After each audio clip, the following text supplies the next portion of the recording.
Buonasera e ben ritrovati con il TG Flash di New Sicilia. Di seguito i titoli più importanti del pomeriggio. Incidente mortale sulla provinciale che collega Santa Margherita di Belice e Menfi nell'Agrigentino. La vittima è una donna di 55 anni che avrebbe perso il controllo dell'auto finendo poi in un fossato. Confermata la condanna a 12 anni e 5 mesi per un padre accusato di aver abusato la figlia di 9 mesi. Lo hanno deciso i giudici della Corte d'Assise d'Appello di Palermo.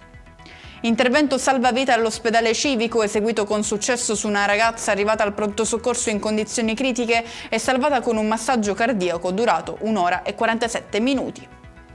Finanziamento di 19 milioni di euro in 3 anni per incentivare nuove rotte dall'aeroporto di Trapani verso destinazioni italiane ed estere. È quanto prevede una convenzione stipulata tra la regione siciliana e Airgest, la società di gestione del Vincenzo Florio, approvata oggi dalla Giunta.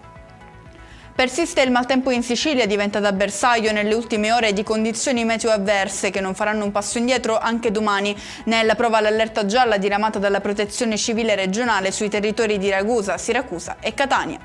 E con questo è tutto, prossimo appuntamento domani alle 13:30. Grazie per averci seguito, buon proseguimento di serata.